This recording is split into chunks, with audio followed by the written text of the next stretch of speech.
Kurang ajar emang Israel ini nih. Semakin berani dia bawa-bawa NKRI sebagai alat propaganda penjajahan mereka ini. Terang-terangan sekali mereka mengobok-obok citra Indonesia di mata dunia loh. Dan luar biasanya ini bukan pertama kali teman-teman. Ini adalah kesekian kalinya mereka menggiring opini seolah-olah ada hubungan mesra antara Israel si penjajah dengan Indonesia, negara anti penjajahan. Atau jangan memang benar-benar ada hubungan itu. Kita akan bahas dalam konten kita hari ini bersama saya Muhammad Hussein Gaza. Assalamualaikum warahmatullahi wabarakatuh. Alhamdulillah wassalatu wassalamu ala Rasulillah. Rabbi shrah li sadri wa yassir li amri wahlul 'uqdatam min lisani yafqahu qawli. Rabbana zidna ilma. Teman-teman, apa kabar semuanya? Kembali lagi bersama saya di channel Muhammad Hussein Gaza. Sekarang kita akan membahas satu kabar yang juga kontroversi yang sempat dan masih ini beredar, masih panas, baik itu di kalangan di wilayah Palestina sendiri, di Israel, dan sampai Indonesia. Tentang satu statement yang dilontarkan oleh media besar di Israel yang berkaitan dengan hubungan antara Indonesia dan Israel. Teman-teman, beberapa hari yang lalu ada satu berita yang dimuat oleh channel televisi 12, televisi channel 12 berbahasa Ibrani Israel. Dia menulis, Bada al-khitta at-tajribiyya litasji' al-hijrah min qita' Gaza. Artinya, rencana percobaan untuk mendorong proses pengusiran warga Palestina dari Gaza sudah dimulai. Lalu dia melanjutkan channel tersebut, kemarin 100 warga Palestina meninggalkan Gaza untuk bekerja di Indonesia di sektor konstruksi bangunan ya.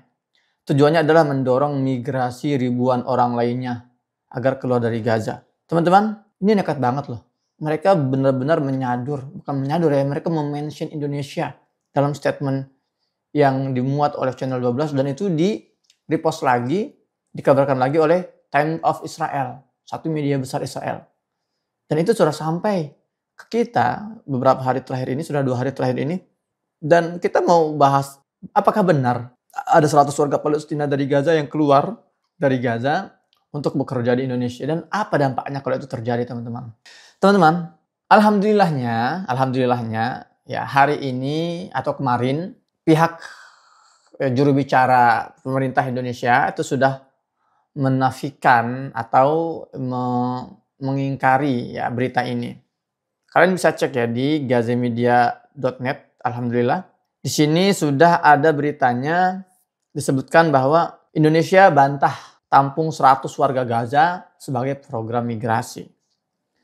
Saya akan bacakan beritanya teman-teman. Pemerintah Indonesia membantah kabar bahwa 100 warga Gaza untuk menerima sejumlah proyek pekerjaan di sektor konstruksi sebagaimana dilaporkan oleh media-media Israel. Perhatikan, jadi ternyata yang memframing ini itu bukan hanya satu media, tapi media-media Israel. Dan itu berkali-kali.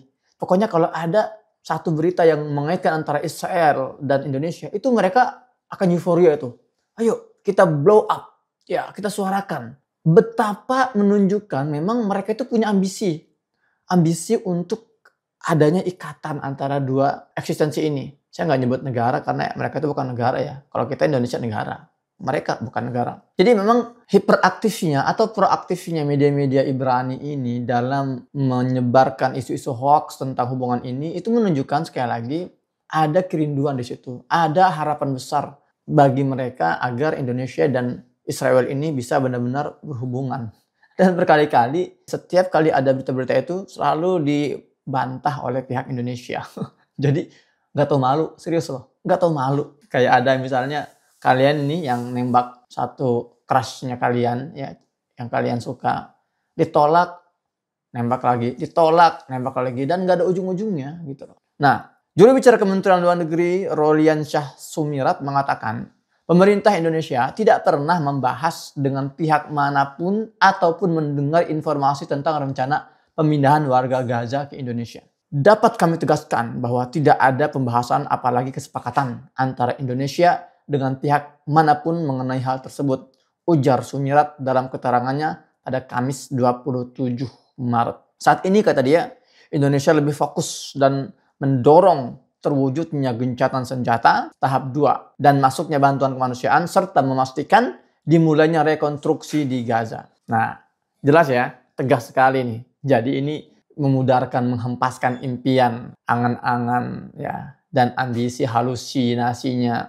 Israel untuk bisa berkolaborasi. Indonesia tegas. Indonesia sekali lagi teman-teman, sejak zaman Presiden Soekarno sampai hari ini jelas sekali komitmen dan konsistensinya bahwa Indonesia menolak adanya penjajahan. Indonesia menolak punya hubungan dengan si penjajah Israel ini. Jadi kalau ada orang-orang Indonesia yang ngebet, ngakunya Indonesia nih ya, ngakunya orang NKRI tapi ngebet ingin adanya jalinan hubungan antara dua negara ini ya, maka kita pastikan mereka adalah pengkhianat. Para penjilat-penjilat penjajah yang tidak pantas untuk mengaku sebagai warga negara Indonesia. Ingat, 1962, Bung Karno pernah secara tegas menyebutkan dalam sebuah wawancaranya, selama kemerdekaan bangsa Palestina belum diserahkan kepada masyarakat dan rakyat Palestina, maka selama itu Indonesia berdiri menentang penjajahan Israel. Kok masih ada gitu orang-orang pengkhianat-pengkhianat yang ya sering mengisi kolom-kolom komentar di akun ini ya, mendukung sekali itu berdirinya negara penjajah itu. Malu kalian wahai para pengkhianat ini. Ya mau ditaruh di mana muka kalian? Ya, kalau kalian seorang ayah, seorang ibu, bangga jadi pengkhianat di depan anak-anak kalian itu. Nauzubillah min dzalik. Nah, jadi kita lanjutkan baca redaksi beritanya. Media Israel melaporkan hari ini bahwa kelompok pertama yang terdiri dari 100 warga Palestina di jalur Gaza bersiap untuk berangkat ke Indonesia. Hal ini sebagai bagian dari program percobaan yang bertujuan mendorong migrasi sukarela warga Palestina dari wilayah tersebut. Menurut surat kabar Time of Israel yang mengutip laporan dari saluran berita Channel 12, program ini akan dijalankan oleh Mayor Jenderal Ghassan Alian yang mengepalai kantor koordinator aktivis pemerintah di wilayah Palestina, sebuah lembaga di bawah Kementerian Pertahanan Israel. Disebutkan bahwa warga Palestina yang ikut dalam program ini sebagian besar akan bekerja di sektor konstruksi. Menurut laporan tersebut, jika program percobaan ini berhasil, Israel berharap dapat mendorong ribuan warga Gaza lainnya untuk secara sukarela pindah ke Indonesia guna bekerja dan mempertimbangkan menetap secara permanen di sana. Namun, hal ini memerlukan persetujuan dari pemerintah Jakarta, menurut laporan Channel 12. Mimpi ya. Teman-teman, kita bukannya mau menolak warga Gaza yang mau tinggal di sini. Banyak orang-orang Gaza di sini kita welcome, kita sambut, kita bantu rawat. Tapi ya mayoritas yang datang ke sini mereka yang sedang kuliah gitu ya. Dan mereka semua sepakat nggak ada yang mau tinggal permanen di sini itu. Karena mereka tahu kalau mereka tinggal permanen artinya mereka harus melepaskan keluarga negaraan mereka. Artinya mereka harus meninggalkan tanah air mereka, dan itulah impian terbesar penjajah Israel. Mereka ingin warga Palestina ini keluar dari tanah mereka, tanah airnya, agar bisa diduduki oleh para imigran-imigran gelap Yahudi yang datang dari berbagai negara-negara luar sana. Dan mereka melihat momen, oh sekarang ini Indonesia ini jadi target nih. Teman-teman, bahaya sekali kalau ini terjadi. Atau kalau paling tidak, kalau narasi ini terus berkembang, ini bahaya sekali. Kenapa? Karena kalau saya membacanya ini ada usaha untuk menabrakkan atau membenturkan antara warga Indonesia dengan warga Palestina. Antara loyalitas kita sebagai warga Indonesia yang mendukung kemerdekaan Palestina dibentur-benturkan dengan apa? Dengan dilema yang mana kita ya didorong atau digiring agar kita mau menunjukkan kepedulian kita dengan menyambut warga Gaza itu. Jadi gini, seolah-olah kalau kita menolak, wah berarti kita selama ini nggak benar-benar membantu gitu ya. Padahal kita menolak itu bukan arti kita nggak mau mereka datang. Kita tahu warga Gaza pun nggak mau mereka itu tinggal di Indonesia. Mereka nggak mau mereka itu tinggal dimanapun. Mereka maunya tinggal di Gaza gitu loh. Tapi kalau suatu hari ada satu momen yang membuat mereka itu tidak bisa punya pilihan, ya kita akan welcome. Namun, perhatikan, kalau dalam kondisi sekarang ini itu sulit. Kenapa? Bayangkan, kalau benar-benar ribuan warga Gaza dipaksa untuk keluar dari Gaza kemudian datang ke Indonesia sebagai kuli misalnya atau sebagai pekerja. Satu, ini artinya membuka jalan penjajah itu untuk menguasai Gaza. Kedua, ya ini sedang membangun konflik ya sosial antara warga Gaza dan warga Indonesia. Kenapa? Karena kita tahu di Indonesia hari ini pekerjaan itu sulit didapatkan. Peluang kerja minim. Kalau untuk sekedar pekerja-pekerja konstruksi, Indonesia nggak pernah kekurangan tenaga. Banyak sekali warga Indonesia yang siap untuk kerja konstruksi. Karena tingkat pengangguran sangat tinggi sekali. Nah, bayangkan, ketika tingkat pengangguran setinggi ini, ketika banyak jutaan warga Indonesia yang siap, yang mencari-cari pekerjaan, tiba-tiba datanglah itu ribuan orang Gaza datang ke Indonesia untuk jadi pekerja. Nah kan pasti akan terjadi clash di situ. Pasti akan ada benturan di situ. Jadi warga Indonesia harus dipaksa memilih. Aduh, kita sayang nih warga Gaza ini, kita mau bantu, tapi enggak gini juga caranya dong. Masa peluang kerja kita diambil oleh mereka? Gitu kan? Jadi memang ini bahaya sebetulnya. Makanya saya melihat narasi yang disampaikan oleh pihak Israel ini punya satu visi misi yang sangat destruktif, merusak sekali. Ya, tidak hanya mereka telah menuduh Indonesia ini berkolaborasi dengan Israel, mereka juga berusaha untuk membangun satu konflik sosial antara warga pengungsi Palestina dengan kita warga Indonesia. Nah, maka bagaimana cara kita menanggapinya? Pertama, ya kita harus tenang. Apalagi setelah kita membaca statement dari siapa namanya tadi, Pak Roliansah Sumirat, bahwa nggak ada, Indonesia nggak pernah ada pembicaraan atau apalagi kesepakatan antara pihak manapun mengenai hal tersebut, dibantah secara tegas. Alhamdulillah. Ya. Jadi memang ya kerjaan Israel gitu lah, nyebar hoax, ya.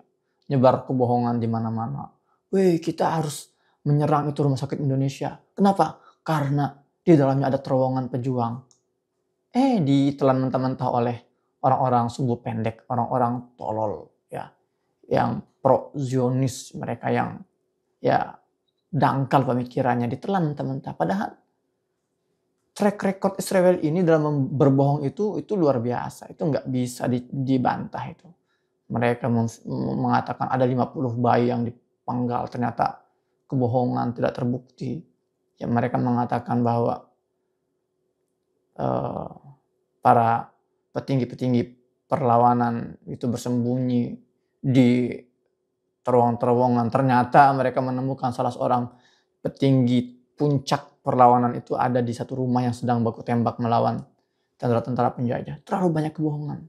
Jadi kalau masih ada orang-orang, ya kita misalnya masih mendengar argumen-argumen yang digunakan oleh Zionis hidung pesek di Indonesia, yang mereka itu mencatut ya sumber-sumber dari Israel, ya sudah, cuekin aja, karena kita sudah tahu kadar atau kualitas kebohongan berita yang disampaikan oleh yang bersumber dari Israel itu, teman-teman. Nah, jadi intinya kita tetap Indonesia, baik itu warganya atau pemerintahnya, kita konsisten. Kita mendukung kemerdekaan Palestina. Kita mendukung warga Palestina untuk merdeka sepenuhnya. Dan ketika kita tidak mensupport, ketika kita tidak setuju dengan kedatangan warga Palestina dari Gaza untuk datang ke Indonesia, bukan berarti kita tidak ingin bantu mereka. Kita hanya tidak ingin menjadi bagian ya dalam propaganda Israel. Hati-hati. Saya juga ingatkan teman-teman, ya, kita harus pantau terus pemerintah kita. Karena ya saya tahu lah, tekanan dari Donald Trump dari Amerika ke Indonesia itu nggak kecil. Indonesia dia tekan terus untuk mau normalisasi. Indonesia terus dirayu, terus diiming-imingi ya oleh Barat, karena mereka tahu Indonesia ini meskipun jaraknya jauh dari wilayah Palestina, namun suara Indonesia masih menjadi suara yang paling didengar oleh dunia. Ya, Indonesia kalau sudah jatuh pada kubangan normalisasi, kalau Indonesia menyerah lalu membuka hubungan, maka hampir bisa dipastikan isu Palestina akan redup. Seluruh dunia akan mengikuti langkah Indonesia. Maka dari itu teman-teman, kita sebagai warga negara Indonesia yang baik, yang punya semangat nasionalisme, patriotisme, kita harus menjaga prinsip ini. Prinsip bahwa Indonesia anti penjajahan. Indonesia akan terus mengawal Palestina sampai mereka merdeka.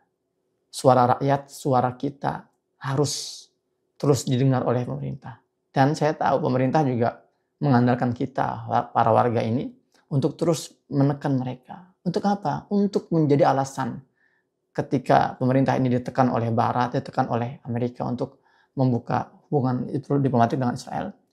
Ketika suara-suara kita nih, rakyat ini terus bersuara, ini akan dijadikan alasan oleh Pak Prabowo misalnya. Wah, kita nggak bisa.